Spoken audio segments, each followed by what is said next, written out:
What's going on, everyone? Welcome to the Thursday, November 21st edition of the Ship My Money Show. I'm your host, Adam Scherer. You can follow me on Twitter at ShipMyMoney DFS. Four-game NBA slate tonight. Looks relatively fun for only being four games. There are a lot of not very good teams on the slate, which can actually make for pretty fun DFS games. Not a lot of defense from a lot of these teams. And then also pretty competitive games. None of these games have double-digit spreads, which is nice. Obviously, there still can be blowouts, but a little bit more interesting, I think, or at least likely to be a little bit more interesting as far as games coming down to the wire. So that's nice as well. We do still have some injury news that we're waiting on. Several Q tags on this slate, though not nearly as bad as yesterday. So I'll hit on those as we go through. For now, I have all of the questionable players projected in. None of them seem like super obvious to miss to me. I think probably the most likely, if I had to guess, would be Miles Bridges, who is in a 7 p.m. game anyway, so it doesn't matter. So I have them projected in for right now, but I will touch on them as we go through. Going to go game by game as usual, looking at the exposures I would have in the large field DraftKings tournaments if the slate started right now. This is out of a 50 lineup set today, looking at the $15 100K to first.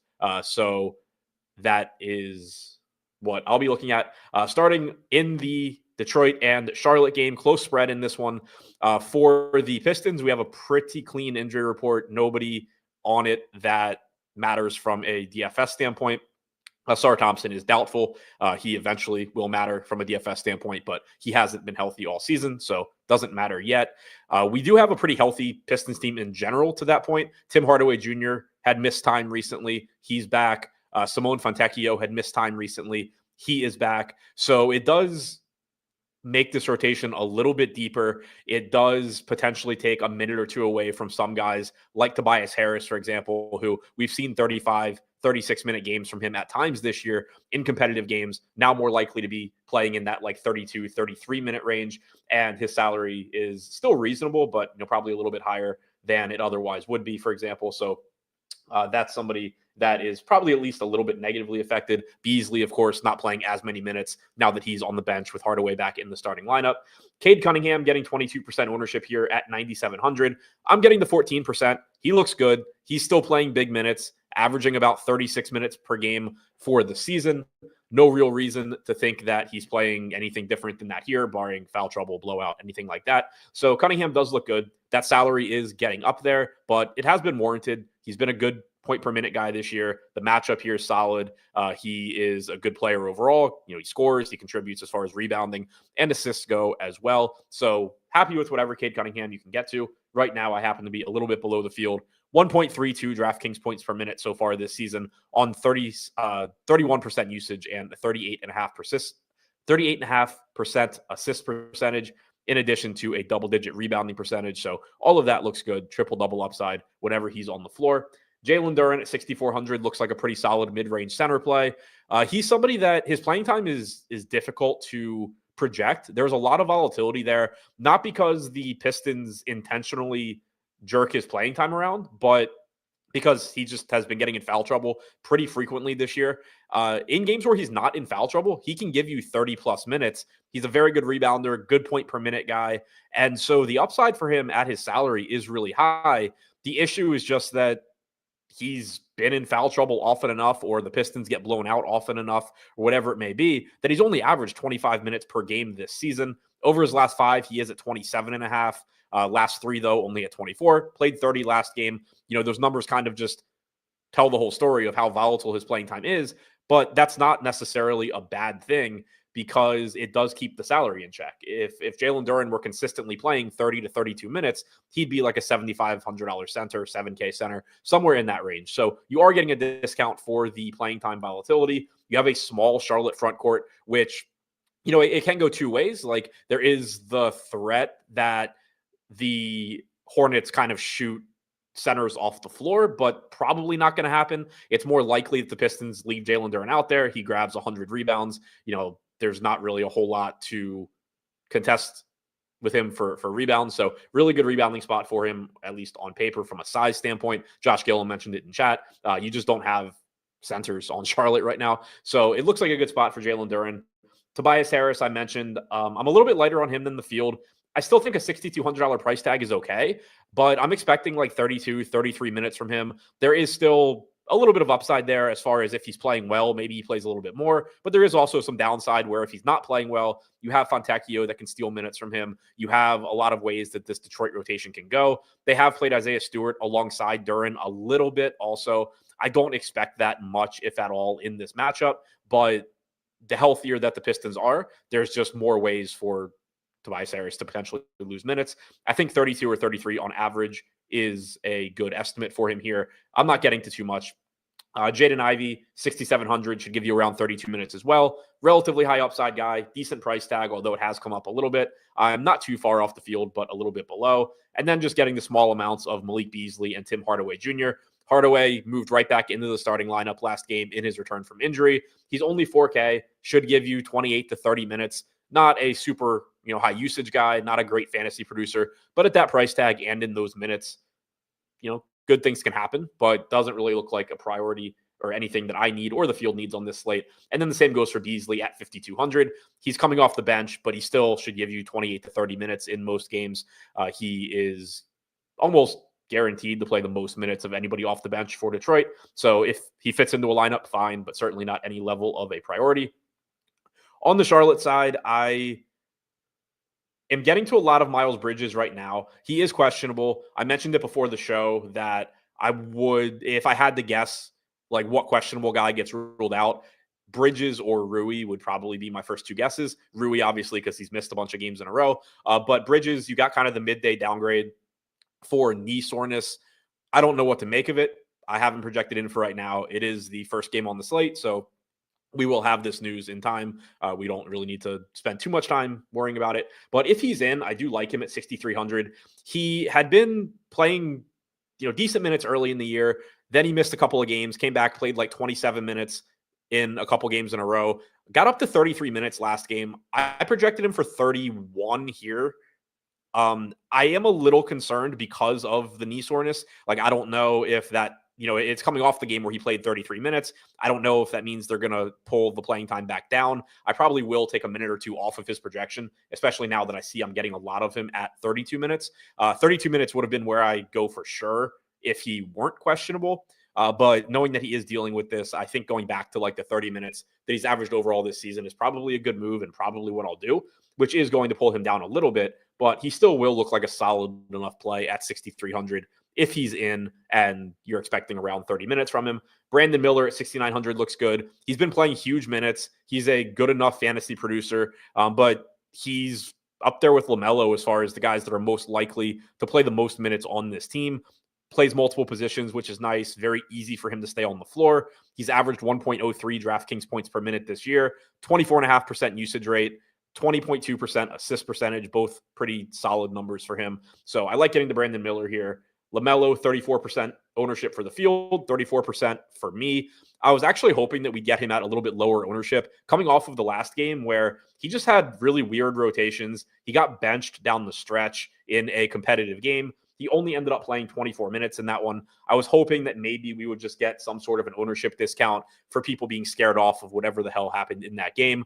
The most likely outcome is just that game was a one-off and that the Hornets do not actually prefer closing with Trey Mann over LaMelo Ball. Obviously, there's some chance that you just start seeing weird minutes for LaMelo, but that would be really strange to me.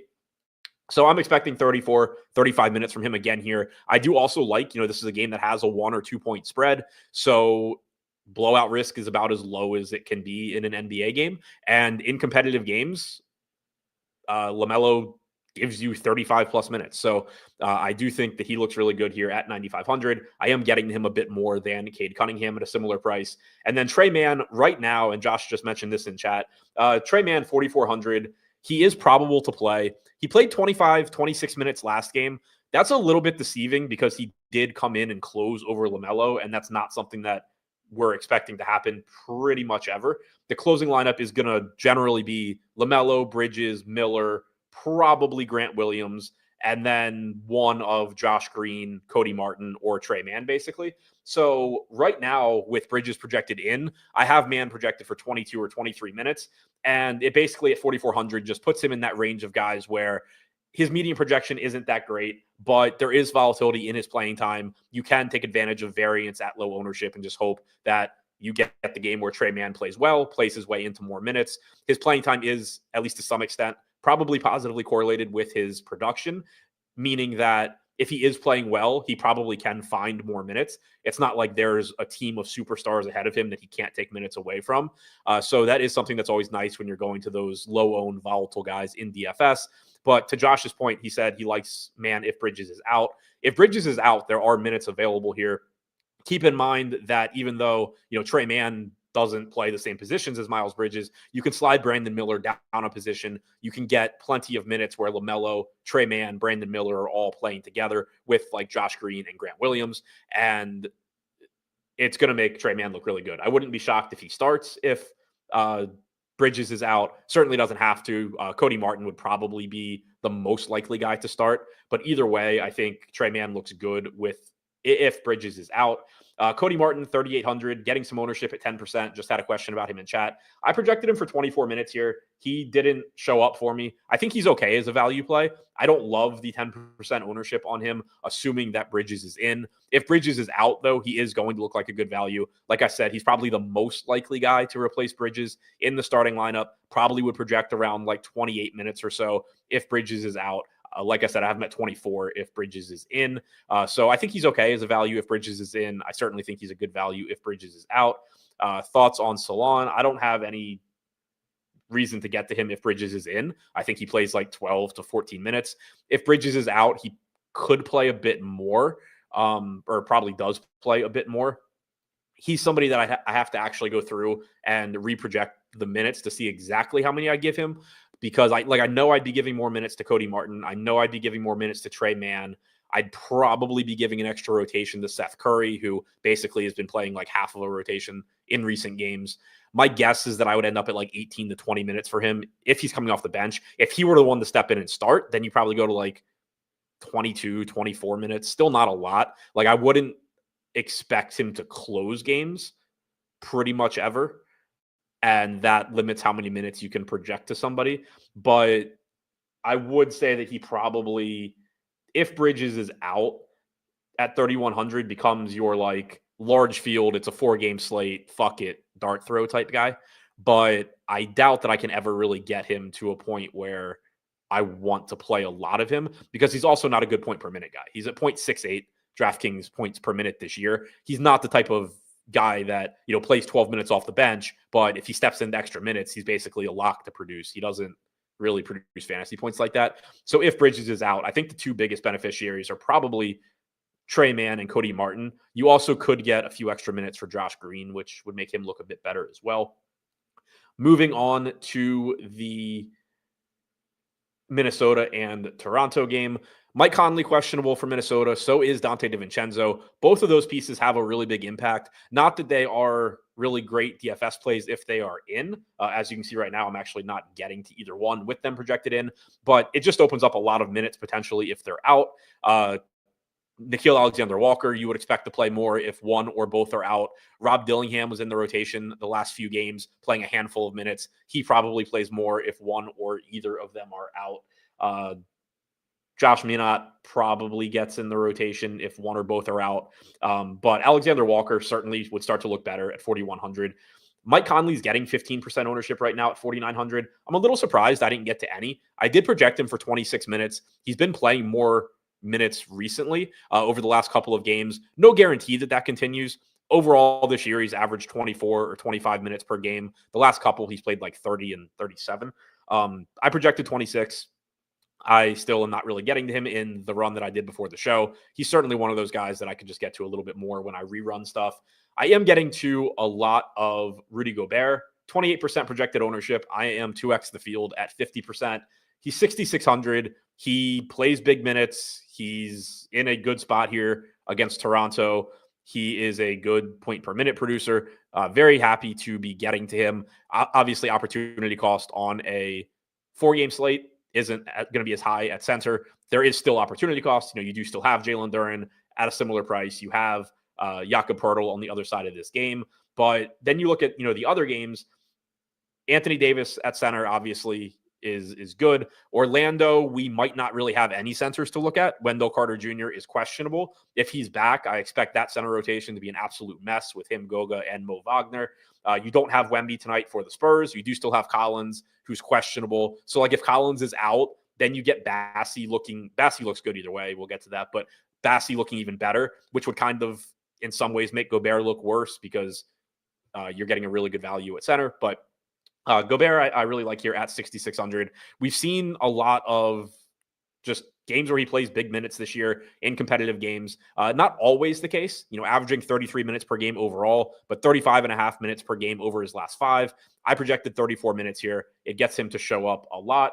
Naz Reid also looking good at 5,300. You basically get, give or take, 96 minutes combined from Rudy Gobert, Julius Randle, and Naz Reid.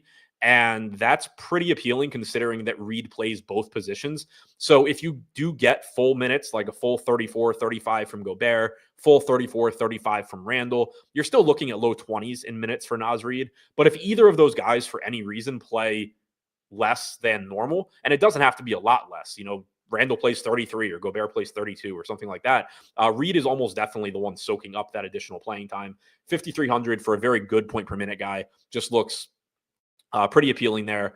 Gobert this season, only 0.91 DraftKings points per minute. That number probably comes up just based on what we've seen for his entire career. But again, it's the playing time that's really getting you there at 6,600. Naz Reid's at 1.08 DraftKings points per minute. He also has power forward eligibility, which just makes it easier to get him into lineups. Jaden McDaniels, I like here as a contrarian play in tournaments, only getting 10% ownership at $4,600. And his playing time looks really, really good. He's coming off of a game where he only played 26 minutes, but he was in foul trouble in that game. And that also coincides with Dante DiVincenzo played 26 minutes in that game. DiVincenzo subbed in directly for McDaniels in the third quarter when he picked up 3 fouls to start the second half. You've actually seen DiVincenzo playing fewer minutes pretty consistently lately, 19, 22, 18 minutes in the 3 games before that for DiVincenzo. And for McDaniels, 37, 34, 36, 33 minutes in his previous 4 games before the one where he got in foul trouble. He's up to averaging 29 and a half minutes per game overall this season, 33 minutes per game over his last 5, 30 and a half over his last 10. I went to 32 minutes here. I feel pretty good about it. Obviously, there's going to be foul risk in any given game, but when he's not in foul risk, you're just seeing, 34, 33, 34, 35 minutes. And there are guys, even though Toronto is not a good team, there are guys for him to defend, especially if we have Scotty Barnes back today, with Barnes being questionable.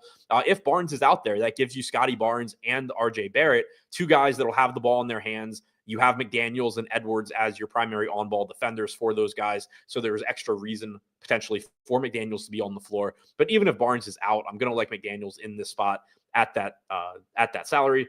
Just looks like a pretty good way to differentiate at only 4,600. And then Julius Randle showing up 14% of the time for me and the field at 8,300.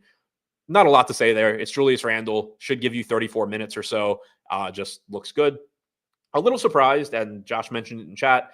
He said no Edwards. I think if Scotty plays and guards Randle, he gets... Oh, that's 2 separate thoughts. Okay. Yeah, potentially. So I do think Randle looks fine here. Edwards, I think for me is just... It's a price thing. The field's only getting to 8%. I'm not getting to him. I projected him for 38 minutes, so it's not like I went light on the minutes projection, I don't think. I'm double checking it now. I know I went either 37 or 38, but he's playing big minutes. Yeah, I went 38 minutes on Edwards, so it's not like I went light on the minutes. I think it's just that he's $100 more than LaMelo. He's like $100 less, I think it is, than Cade Cunningham. It's really, really tough to get to him. That does make him a very appealing contrarian option. The ceiling is certainly there. Like, it's not going to surprise anybody if Anthony Edwards beats Cade Cunningham and LaMelo Ball in a 1-game sample, but it's not a spot that I'm getting to. 1.2 DraftKings points per minute this year, 31% usage rate, 17.5% assist percentage. Does probably take on a bigger playmaking role if Mike Conley is out. 17.5% assist percentage overall for Edwards this year. Only jumps to 18.9% without Conley on the floor, so maybe not that big of an impact there. But I think the case for Edwards would just be low-owned, really, really good basketball player, but doesn't project quite as well for me as Cunningham or LaMelo do. And even with the ownership factored in, those are the guys that I'm getting to more. On the other side here for Toronto, Scotty Barnes is questionable, as I mentioned, and he does have a big impact here because not only is he going to potentially cut into guys' minutes, but he cuts into rates in pretty much every way. This is one of your primary ball handlers if he's healthy. This is one of your primary scorers. And so you look at Jakob Poeltl here, who I do think is a very high upside play, but he's up to $8,100 and he's getting 16% ownership. I only got to 8%, and I think that's for a couple of reasons. For one, he's just more expensive at this point than Duran. He's more expensive than Gobert, and it's not by a few $100s. It's by a lot. You also have Bassi, who I mentioned before as a value play on this slate. You have Collins, who's less expensive. You have Davis as a pay-up option. So I think it's that. But also, if Barnes is back, Poeltl is somebody that is capable of producing fantasy points in a variety of ways, which overall is obviously a really good thing. You would prefer somebody that can score and get assists and rebound. But it also, in the context of talking about Scotty Barnes, makes it so it's probably a pretty decent drop-off for Poeltl, with Barnes coming back and cutting into assists and cutting into scoring, and to some extent cutting into rebounding. So overall this season, Poeltl's averaged 1.19 DraftKings points per minute. I haven't actually looked to see what he's done with Barnes, but only 0.9 DraftKings points per minute in 68 minutes with Barnes on the floor. And that is, like I said, something that you would expect. You just don't have the same assist opportunities, especially with RJ Barrett stepping up as a playmaker this year as well. So I do think if Barnes is back, it kind of cuts into Poeltl in a variety of ways, combined with him being expensive. That's not to say he doesn't still have a high ceiling, but it does make it tough for me to pay for him, especially when he's getting ownership at a pretty healthy price tag. RJ Barrett, same kind of thing, still is going to have a really high ceiling here, but he's up to $8,900. And there's just no way RJ Barrett, as good as he's played this year and as well as he's produced, is an $8,900 player if he's just playing with Scotty Barnes all season long. If Scotty Barnes is out, I'm still interested in Barrett here. He's taken on a huge role as a playmaker. He's been taking on a big role as a scorer, 31.9% usage rate this year, 1.25 DraftKings points per minute, 29.5% assist percentage. Barrett's been doing it all, but he's only played 21 minutes with Scotty Barnes this season. And Scotty Barnes is not very likely to just take a back seat to RJ Barrett. Not to say that Barrett's going to completely take a back seat to Barnes either, but I think they're going to cut into each other enough where it's going to be tough for me to get to RJ Barrett at that price. If Barnes is out, Poeltl looks better, Barrett looks better. You have a $5,100 Davion Mitchell who will look better, obviously, if Barrett is in. I don't know who starts or who goes to the bench if Barnes is in. I think I said Barrett before, but I meant Barnes. It could be, my guess is Davion Mitchell, but it could be Agbaji. I don't know which direction they'll go. But Davion Mitchell certainly will look better if Barnes is out. Grady Dick looks better if Barnes is out because he'll play a few more minutes. Scotty Barnes, I can't get to at 8,700 here. I'm assuming he's going to be at least somewhat limited. I went to 30 minutes on him, but I don't know. Yeah, so I mean, like if Barnes is out, basically the entire team looks at least somewhat better. Poeltl, Barrett, Mitchell would be the guys that I expect to get to first if he's out. But pretty big news that we're waiting on there. That game is at 7:30, so hopefully we have it before lock. Utah taking on the Spurs. Jordan Clarkson is doubtful for the Jazz. Walker Kessler remains out. So we should get the same starting lineup that we've been getting with Keontae George, Colin Sexton, Markkanen, John Collins, and Filipowski. But the big thing here is that missing Clarkson, not only are you missing bench scoring, but you're also missing a primary ball handler here, and you're missing somebody that plays 28 to 30 minutes. So there are backcourt minutes available here. There is some scoring available. The guy that has negatively correlated with Clarkson's minutes the most this year is Colin Sexton. They played a lot alongside each other last game, but we've had a lot of games this year where they haven't shared the floor at all, or they've only shared the floor for a couple minutes. So Clarkson being out does really boost the playing time projection and the amount of confidence that you can have in it for Colin Sexton, who's only $5,400. He's likely to be the most popular player on this slate. I think it's warranted. The price tag is good. The fantasy production is good enough. The matchup here is fine. No Wemby for San Antonio is a plus as well for anybody playing against the Spurs. 0.95 DraftKings points per minute overall for Sexton this year. 25.5% usage rate looks good. 56% projected ownership. I'm getting to 64%.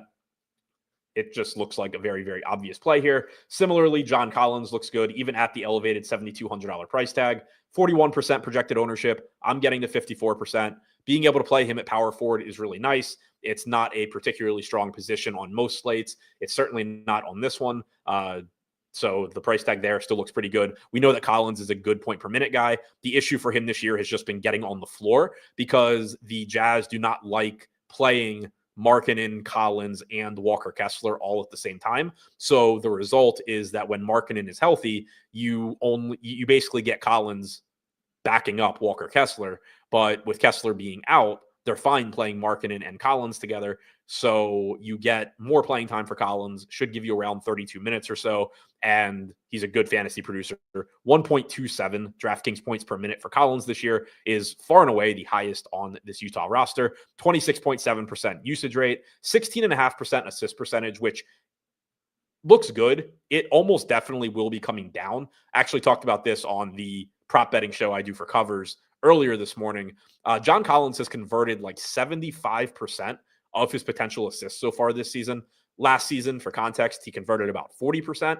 So that number, the assist percentage number, is almost definitely coming down. The point per minute production will come down a bit, but he still looks like a really good play here. Markkanen also 40% ownership. I'm getting the 42%. Playing time's been really good for him. Clarkson being out certainly shouldn't do anything to hurt that. In the recent games that Utah's played, you got 36 minutes last game from Markkanen, 39 the game before that, 35 the game before that. I projected 35 here, and that gets him into right around 40% of my lineups along with the field. Keontae George showing up 30% for me. Fields at 18%. I expect him to play around 32 minutes or so. Clarkson being out, does help solidify those minutes as well. 0.88 DraftKings points per minute this year on about 24% usage, 27.5% assist percentage. I like the ownership here on George. I think he looks pretty good. Filipowski could play a little bit more as well. He's getting 10% ownership. I'm only getting to about 4%. But I think, if he fits in your lineup, I think he's fine. Power forward eligibility is nice. 0.92 DraftKings points per minute so far this season. Only a 17% usage rate. Does have an 18% assist percentage. 14% rebounding percentage. Is second to John Collins amongst the guys playing, or at least starting today. So I think he's fine. Not a priority for me, but certainly a last guy in if you're looking at a lineup that has 4,800 left at power forward or whatever. There's nothing wrong with that. Isaiah Collier, I actually thought I would get to a little bit more. He's only getting 3% ownership here, and I projected 24 minutes. I think there's a path to more, especially if he's playing well or if Sexton or Keontae George play poorly. Collier's been out for a lot of this season, but he's back and playing solid minutes now. Only 0.7 DraftKings points per minute in 128 minutes this season is probably what is keeping my exposure to him down and keeping the field's exposure to him down. But the way I projected this game was for Patty Mills to play like 8 minutes off the bench, and then the rest of the point guard, shooting guard minutes to be split between George, Sexton, and Collier. 32 apiece for Sexton and George, 24 for Collier. There's some chance that Patty Mills isn't the guy that steps into the rotation here. Maybe it's like Bryce Sensabaugh. Maybe it's Juzang plays more. Cody Williams plays more. Filipowski plays more. There are different ways this could go, and you get 96 minutes split between Sexton, George, and Collier. If that happens, not only would I want more Sexton and George, I would want Collier too, because then you're probably looking at something, like 32 to 34 minutes for Sexton and George, and 26, 28, whatever that ends up coming out to be for Collier. So I do think there's a path to Collier playing more than the 24 minutes I projected him for.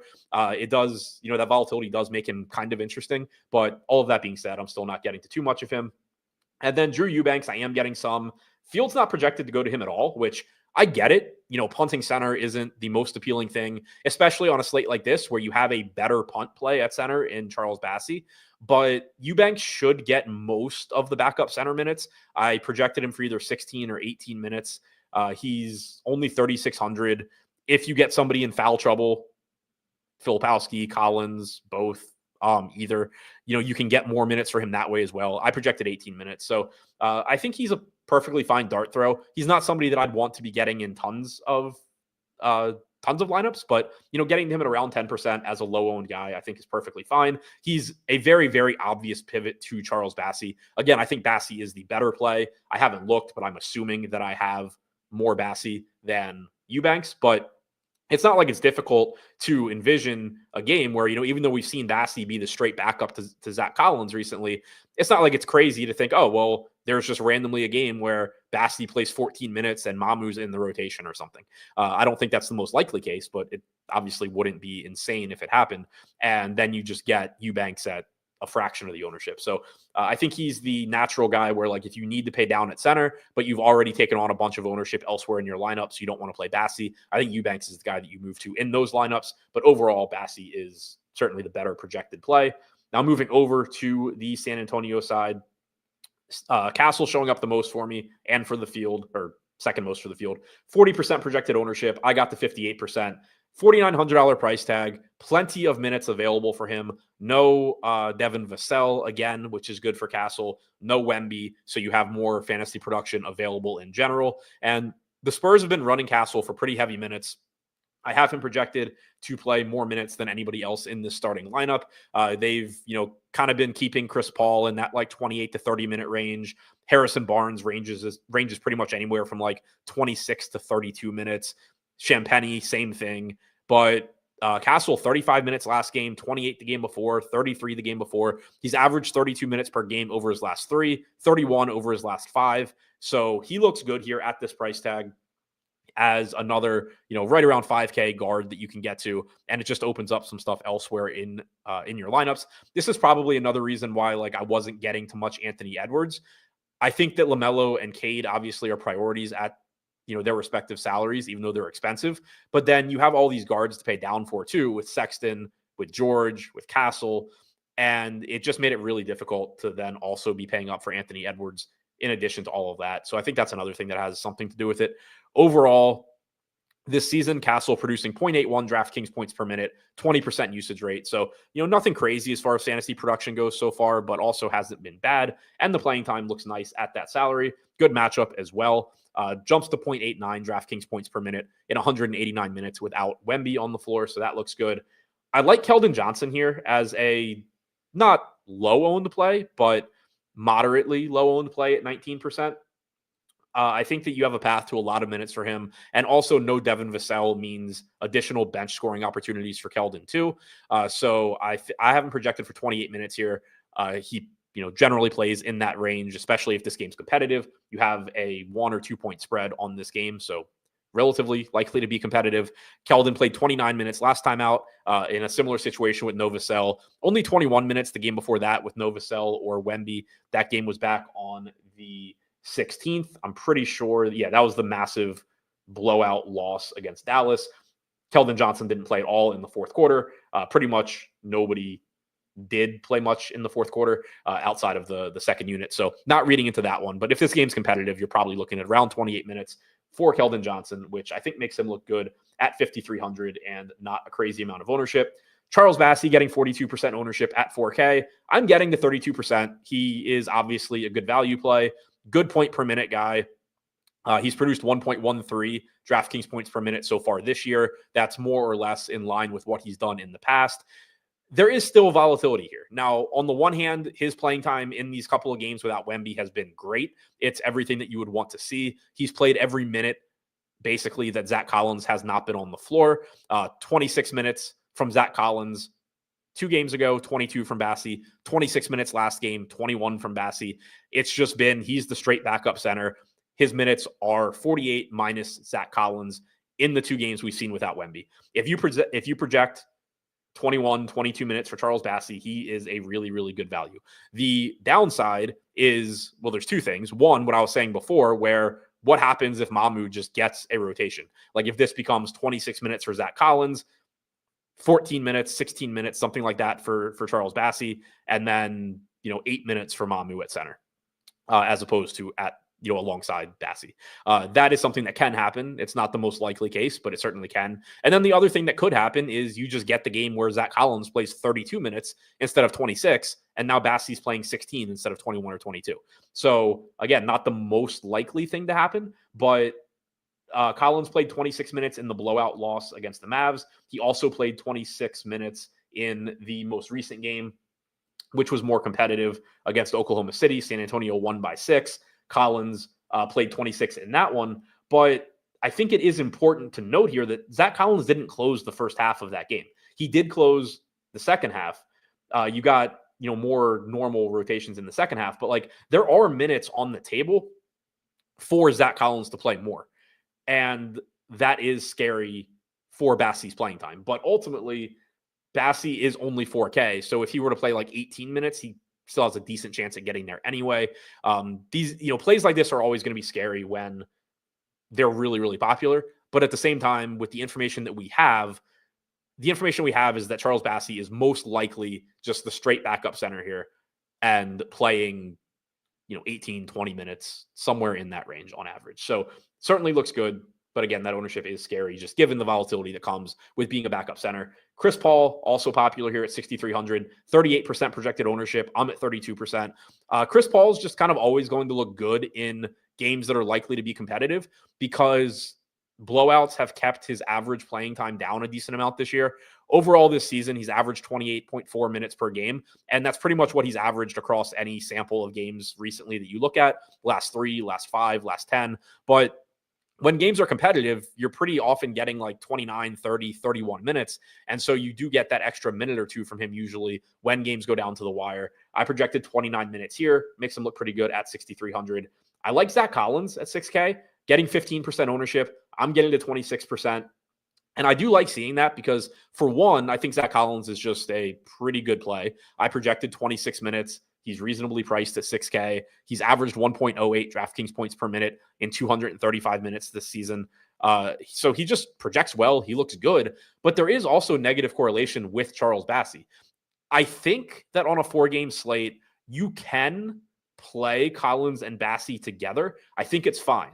Like if you project 26 minutes for Collins and you project, call it 20 for Bassey, they still each individually project well enough that on a 4-gamer, you can get there, but they still negatively correlate. And if you have Zach Collins in lineups that don't have Bassey and you get that 30 or 32 minute Zach Collins game that does exist at 15% ownership, not only is he most likely smashing a 6K price tag, but 40% of the field just got 16 minutes from Charles Bassey instead of 20, which is nice too.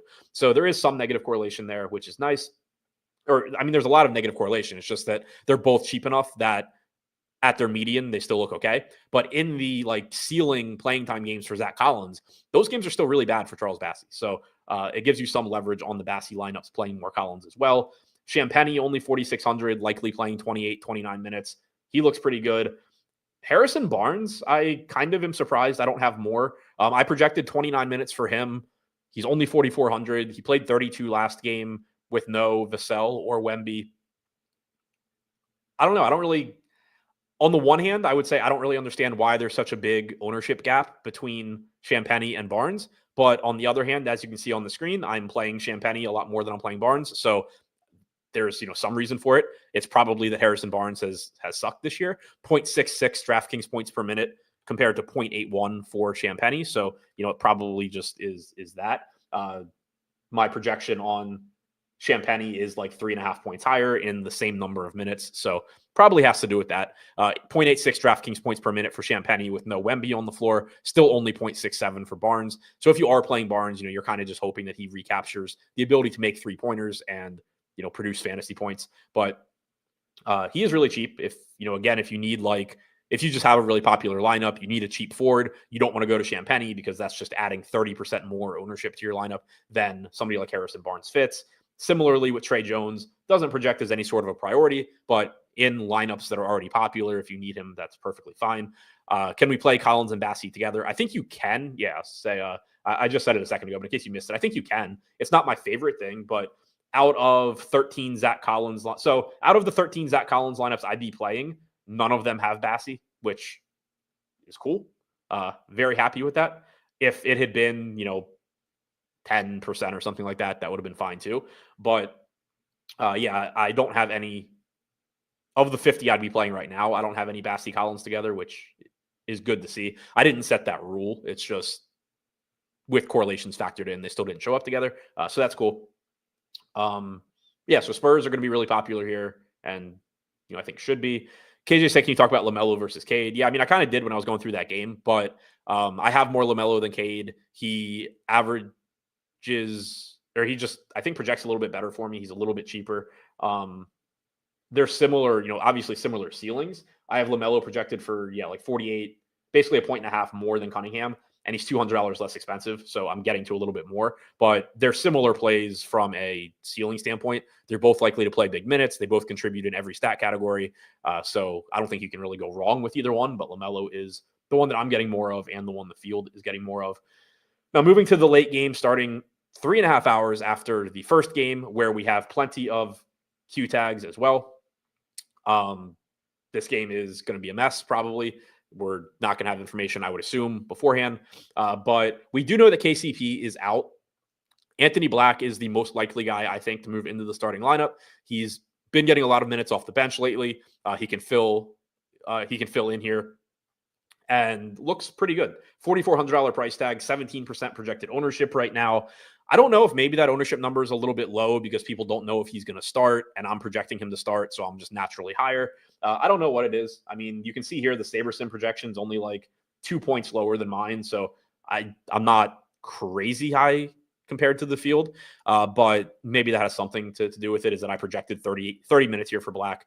Could also probably just like drop that to 28, but also, the Magic have pretty clearly shown that they're not trying to play Cole Anthony a lot of minutes. And I already gave Anthony, I think 12 minutes. I gave Jet Howard minutes. I gave Gary Harris minutes.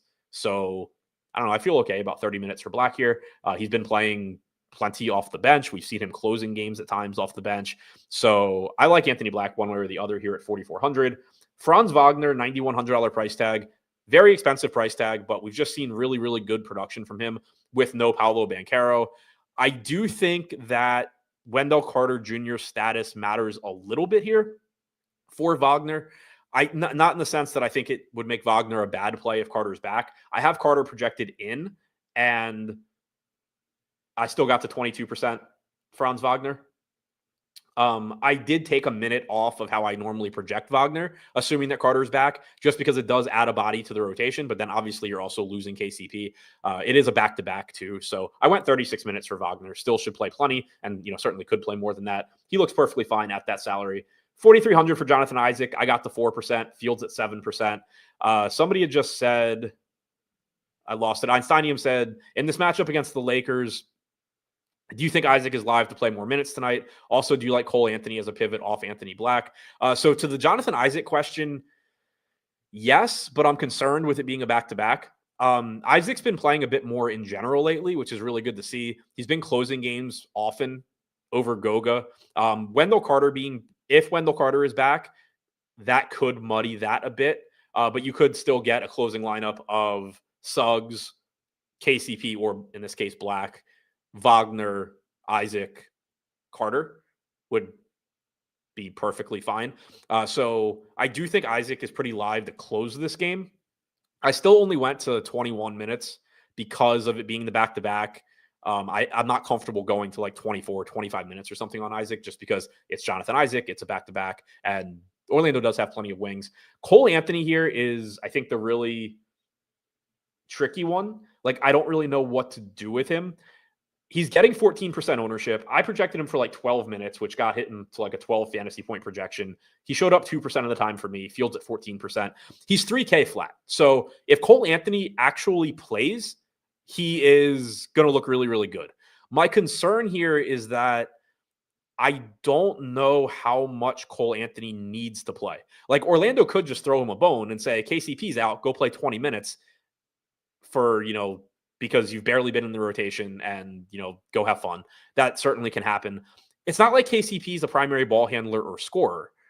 I expect, when you're just thinking about skill set, it seems more likely that Anthony Black, Gary Harris, Jet Howard, guys that have already been ahead of Anthony in the rotation, play more minutes to soak up the KCP minutes. So that's why I projected it how I did. I might end up going a little bit, maybe giving a couple more minutes to Anthony, because there is also the fact that I don't know how much they're going to play Mo Wagner alongside Carter / Goga, if at all. So there's kind of two like tricky aspects of projecting minutes for the Magic right now. I might end up giving a couple more minutes to Anthony because it would really only be taking minutes away from like random scrubs.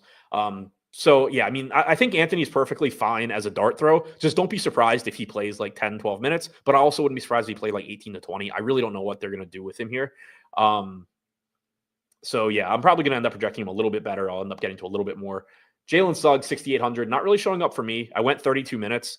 He's been playing a little bit less recently, but now you don't have KCP. Suggs probably does play a few minutes more. Could probably go to like 33, just because he is somebody that they want him out there for defensive reasons, and KCP not being out there makes that a bigger priority. So Suggs, I'm not getting to, but I can see why people would be. Tristan Da Silva showing up 6% for the field. He's 3,700. He probably does play a bit more now with KCP out as well. I went to 26 minutes on him. Chat said Scotty Barnes is in, so that's how I had it projected. Marquis said I watched the game against the Clips. They played Howard a bit in the second rotation. Yeah, Howard's been ahead of Cole Anthony. Like Howard's been the guy like when Gary Harris is out that has stepped in and basically played the Gary Harris minutes. I was kind of actually surprised Harris was playing today because of it being a back-to-back. He typically hasn't been playing those, but he's not on the injury report, so I assume he's playing. But yeah, like I think Howard's in the rotation ahead of Anthony probably. So yeah, I think that one's tricky. Jake said any matchup specific data that's a bump for Black, something like Lakers suck at defending corner threes and Black is great at corner threes. Not that I know of. I haven't looked. I have an automatic like play type adjustment that I throw into my projections that I haven't run yet, but yeah, I haven't looked, and that's not something that like moves a projection much anyway. You're talking about marginal changes in projection. In a case like this, it would more so like you're playing him for the minutes, the expected minutes, more so than anything to do with the matchup. Finally, on the Lakers side, Rui, obviously big news. He's missed the last few games. He didn't practice on Monday. He missed the last game on Tuesday. I have him projected in for now just because it seems like he's been close to coming back and he didn't play the other day. I projected him out the other day and that ended up working out, getting to a lot of Dalton Connect. But here I went ahead and projected him in. I projected him to play like 26 minutes.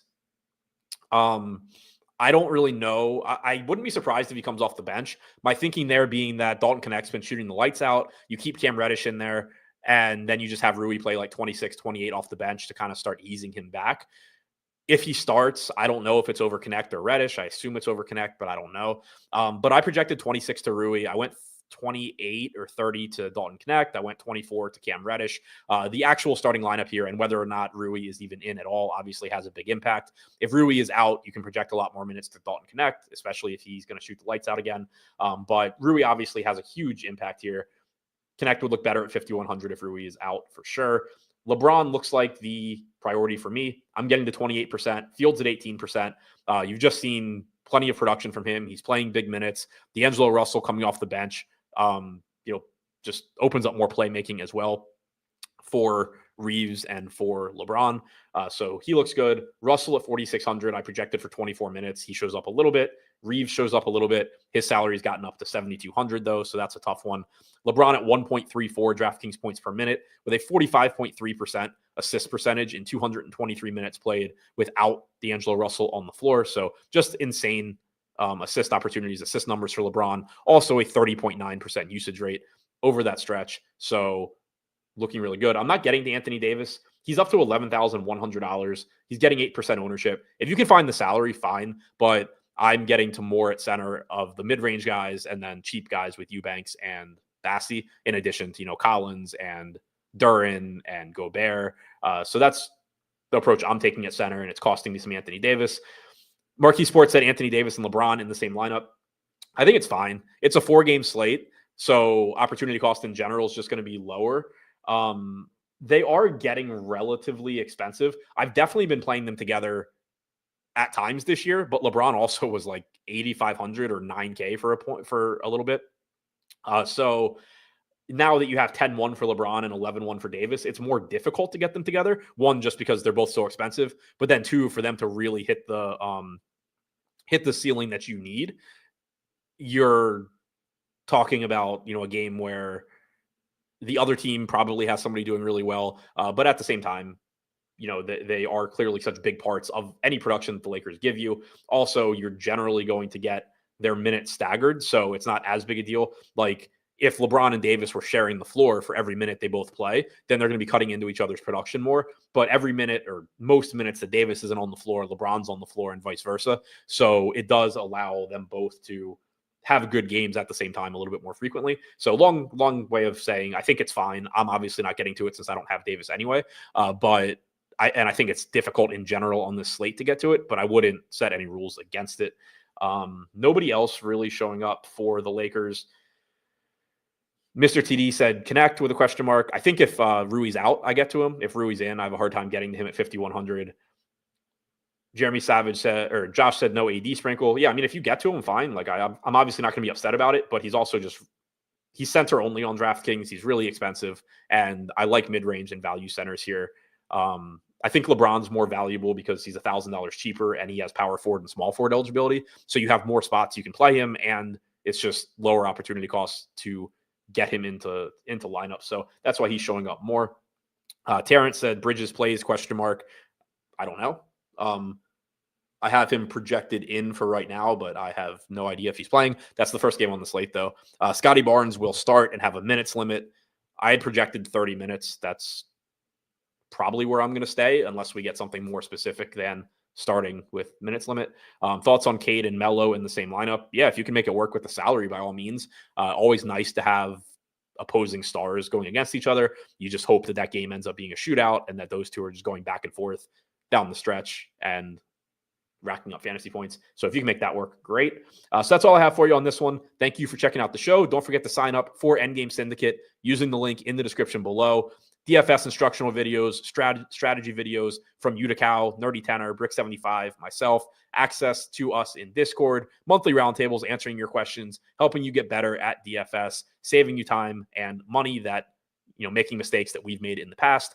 So check that out using the link in the description below. Also, if you are interested in Underdog or any best ball drafts, Brick75's Draft Caddy, Best Ball Caddy is in the description below as well.